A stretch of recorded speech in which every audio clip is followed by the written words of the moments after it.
కోశలు మంచిగా ఉన్నట్లయితే ఈ ప్రాణమయ కోశలో మీ మనసు, మీ బుద్ధి, మీ ఆత్మని మీరు పట్టుకుంటారు.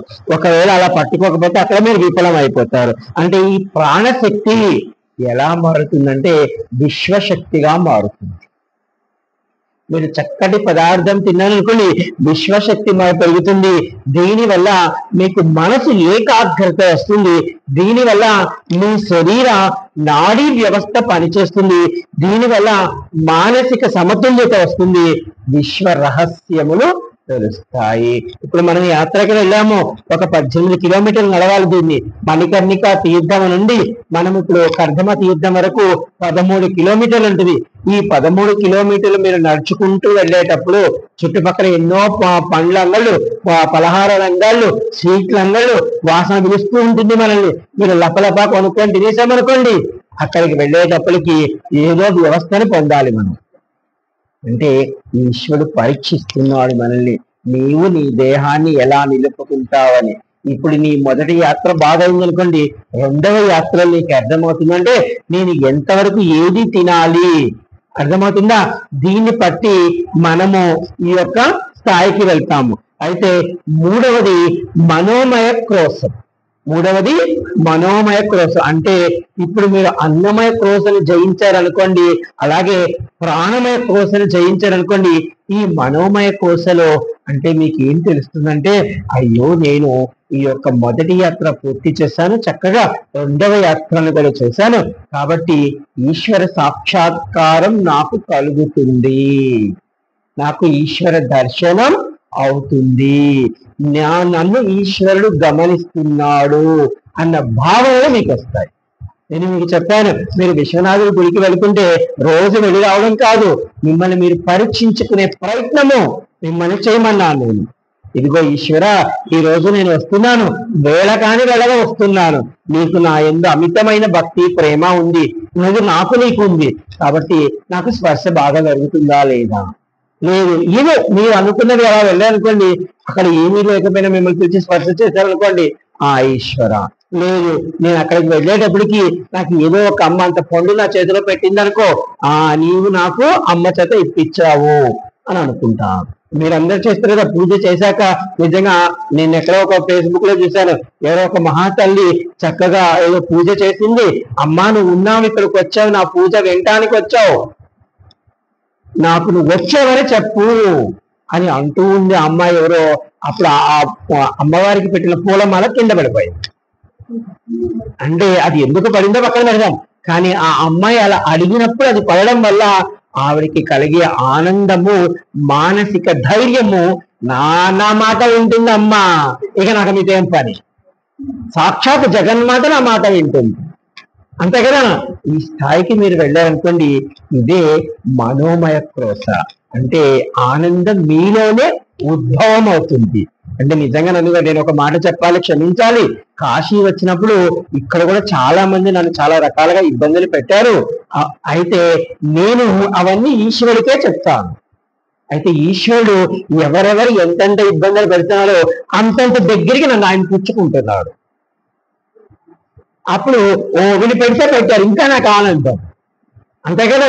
ఇప్పుడు ఎవరైనా నా దగ్గర, అంతే మీకు బాధ అనేది పక్కన పెడదాము, ఇప్పుడు ఎవరైనా నా దగ్గర 100 రూపాయలు తీసేసారు అనుకోండి, ఈశ్వరుడికి చెప్పాను, అయ్యా నా జేబులో 100 ఉంది, వాళ్ళు ఎవరో తీసేసుకున్నారు పాపం, వాళ్ళు ఏదో పుచ్చుకున్నారు, ఇప్పుడు నా పరిస్థితి ఏమిటంటే ఈశ్వరుడు ఇదిగో 1000 రూపాయలు జేబులో పెట్టాడు అనుకో, అప్పుడు ఏమనిపిస్తుంది, పోతే కొంచెం 100 వెయ్యి వచ్చింది, నువ్వు 100 కోటి 100 రాను అని ఈశ్వరికి ఒక నమస్కారం. అంటే ఇది ఏమిటంటే మీకు డబ్బుతో అర్థమవుతుందని చెప్పాను, నాకు కలిగిన బాధకు కూడా ఈశ్వరుడు ఇచ్చినటువంటి సన్మానం అని చెప్పాలి.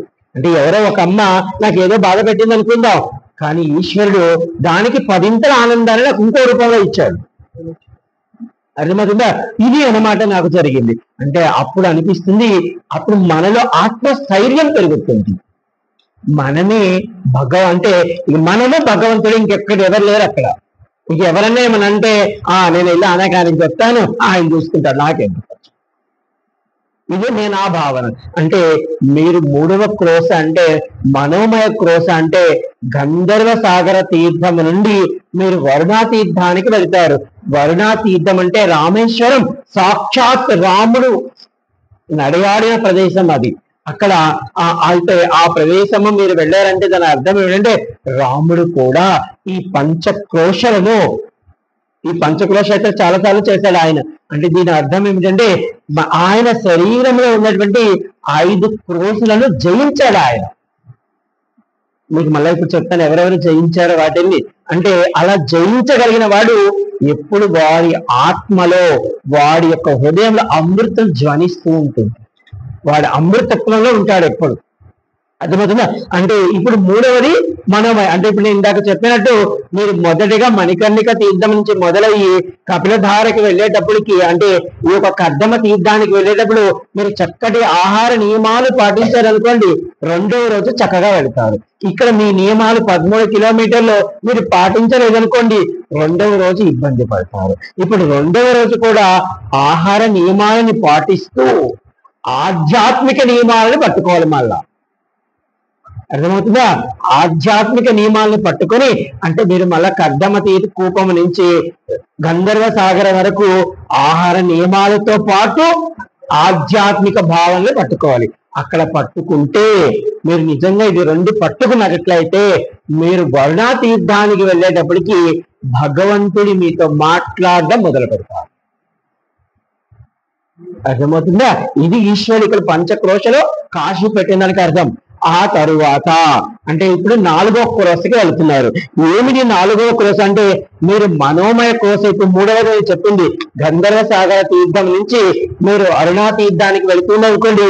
మనోమయ క్రోశ అంటే ఈ మనోమయ క్రోశలో మీకు ఎటువంటి భావ ఉద్రేకత కలగవు. ఇప్పుడు ఎవరో వచ్చారు, అమ్మ ఇది పండు ఫ్రెష్గా తినాలి అనుకో, తింటామ్మా అంటే దాన్ని చూస్తే తినాలనిపించినా నేను యాత్రలో ఉన్నాను. అంటే యాత్ర అంటే మన జీవిత యాత్ర కూడా అదే. అంటే ఈ 5 రోజుల యాత్రే కాదు, మన జీవిత యాత్ర ఇది. ఆ 5 రోజుల యాత్ర మన జీవిత యాత్రగా చెప్పారు భగవంతుడు. అలా మనం అనుకుంటాము. దీనివల్ల పరిస్థితులు, కాలము, మానసిక ఒత్తిళ్లు ఎన్ని ఇబ్బంది పెట్టినప్పటికీ మనము నిలకడగా ఉంటాము. నిలకడ లేదనుకోండి మళ్ళీ ఇబ్బంది అయిపోతుంది. అర్థమవుతుందా? ఇప్పుడు నిలకడ ఉందనుకోండి మీరు గెలుస్తారు. ఈ రోజు కాకపోయినా రేపన్నా గెలుస్తారు. అదే చెప్తుంది సీతమ్మ అక్కడ లంకలో కూర్చొని. నిజంగా ధర్మాన్ని నమ్మిన వాడు చిట్ట చివరి నిమిషంలోనైనా వాడు విజయాన్ని పొందుతాడు. అయితే నిలబడాలి వాడు. ఏ పరీక్ష ఇది నాకు పరీక్ష అని నిలబడాలి. అంతేగాని వ్యర్థంగా మధ్యలో కోల్పోకూడదు. అంటే ఎవరైతే ఈ అన్నమయ క్రోశ, ఈ ప్రాణమయ క్రోశ, ఈ యొక్క మనోమయ క్రోశను దాటుతారో వారికి భగవత్ సాక్షాత్కారం అవుతుంది. అర్థమవుతుందా? అంటే మనలో ఉన్నటువంటి ఆహార నియమాలు మనం పట్టుకున్నట్లయితే దానితో మనం మిగతా వ్యవహారిక సంబంధాలు చక్కగా ఉన్నట్లయితే అప్పుడు మనకు అర్థమవుతుంది. అంటే ఈ రోజు మీరు అందరు కాశీ వచ్చారంటే మీ జీవితంలో ఆహార నియమాలు పాటించారు. మీ యొక్క సంబంధ బాంధవ్యాలను కూడా ఎంతవరకు ఉంచుకోవాలి, ఎంతవరకు ఉంచుకోకూడదు మీరు ఒక పరిణతికి వచ్చారు. అందుకే 3వ స్థానంలో విశ్వనాథుడు ఆయన దగ్గరికి తీసుకొచ్చాడు మిమ్మల్ని. ఇది 3వ స్థానం వరకు మీరు వచ్చున్నారు ఇప్పటికి. అంటే దీనికి శాస్త్రంలో ఏం చెప్పారంటే 50 లక్షల మంది జనాలు ఉన్నారనుకోండి. ఈ 50 లక్షల మందిలో ఒక్కరు మాత్రమే, ఎంతమంది? ఒక్కరు మాత్రమే ఈ 3 స్థాయిలు దాటి భగవంతుడిని పట్టుకోగలుగుతారు. 50 లక్షల మందిలో ఒక్కరు. అంటే ఇప్పుడు ఈ పంచక్రోశల 3 రోజుల తర్వాత మనం ఈశ్వర సాక్షాత్కారం పొందాలి. అలా పొందలేదంటే ఇది అన్నమాట. అయితే మళ్ళీ ఇక్కడ మనకి 4వది విజ్ఞానమయ క్రోశం. ఈ విజ్ఞానమయ క్రోశం అంటే ఏమిటంటే మనకి ఒకవేళ ఇప్పుడు నేనే ఉన్నాను, మనకి ఇప్పుడు నేను చెప్పాను మనం ఈ యొక్క 26వ అధ్యాయంలో 150 శ్లోకాలు ఉన్నాయని అని చెప్పాను. 150 శ్లోకాలు నేను గడగడ చదువుకుంటా వెళ్ళిపోయి గడగడ చెప్పేసాను అనుకోండి, అప్పుడు మీకు ఏమీ అర్థం కాదు. అంటే ఇందాక మనము ఆహార నియమాలను పాటించుకుంటూ ఒక ఆధ్యాత్మిక వైపు ప్రయాణం చేస్తూ ఈ సంబంధ భావాలలో ఎంతవరకు ఉండాలో ఎంతవరకు ఉండకూడదో తెలుసుకుంటూ నేను భగవంతుడి నుండి విడిపడి ఉన్నాను, నేను మళ్ళా భగవంతుడి వైపు ప్రయాణం చేయాలి అని మీరు ఒక మార్గాన్ని ఎంచుకున్నారనుకోండి, మీ మార్గానికి 10 మందికి మీరు చెప్పగలుగుతారు నేను ఈ మార్గంలో ఉన్నాను, వీలైతే నీవు ఈ మార్గంలోకి రా. ఒకవేళ వాడు వినలేదనుకో, వాడు మనం తిట్టాడనుకో, నీకు ఒక నమస్కారం వాడు తెలుసుకుంటాం. నేను కూడా కాశీ వచ్చినప్పుడు అందరూ అన్నాడు 40 ఏళ్ళకే కాశీ పోయాడు ఏమిరా అన్నారు. అర్థమైందా? అంటే వాళ్ళు ఏదో అన్నారని నేను నామోషం పెట్టుకో ఉంటే ఈరోజు ఈ స్థాయికి రాండి. అదే అట్లా అన్నవాళ్ళు ఎంతో మంది ఉన్నారు. ఏది వినాలి, ఏది వినకూడదు మనం పట్టుకోవాలి.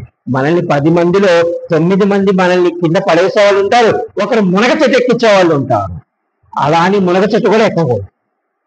అర్థమవుతుందా? ఇవి రెండు మనం పట్టుకోవాలి. అంటే విజ్ఞానమయ క్రోశలో మనకి ఏం తెలుస్తుందంటే, ఈ విజ్ఞాన క్రోశ సాధనలో విశ్వము యొక్క పరిపూర్ణ జ్ఞానం తెలుస్తుంది మనకి.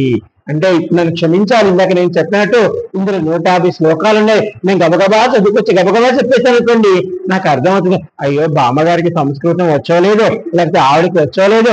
నేను ఇలా వివరంగా చెప్పకుండా ఏదేదో చెప్తే వాళ్ళకి అర్థమవుతుందో లేదో నాకు తెలియదు. అంతే కదా?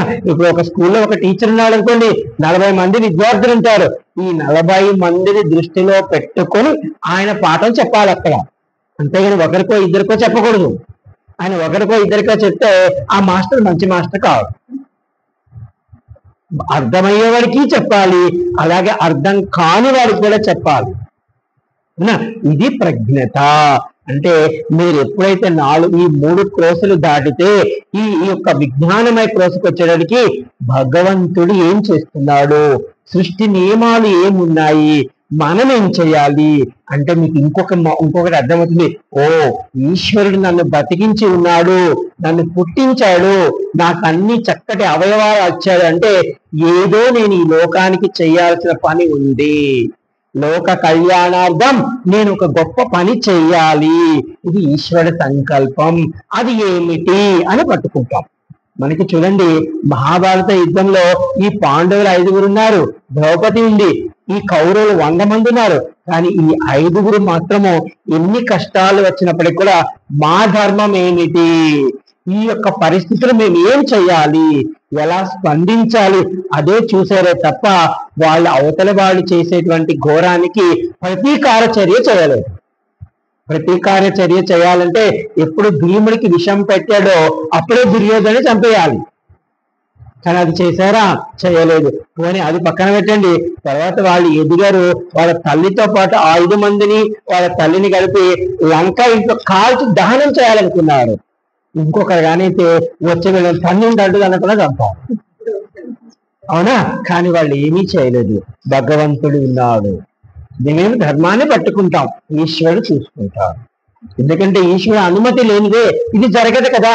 ఇది జరిగిందంటే ఏమో మా ప్రారంభం ఎలా ఉందో ఏమో ఈశ్వరుడు ఏం చేస్తాడు అంటే ఇలా భావన వచ్చేస్తుంది మనకి. అంటే ప్రతిదీ నా ఆధీనంలో లేదు, ఈశ్వరుడు చేస్తున్నాడు. అంటే ఇందాక మీరు ఈశ్వరుని పట్టుకున్నారు, ఈశ్వరుని పట్టుకుంటే ఇప్పుడు 4వ స్థాయి ఏమొచ్చింది, ఈశ్వరుడు చేస్తున్నాడు అనేది. అంటే ఎప్పుడైతే మీరు ఈ భావనకి వెళ్ళిపోతారో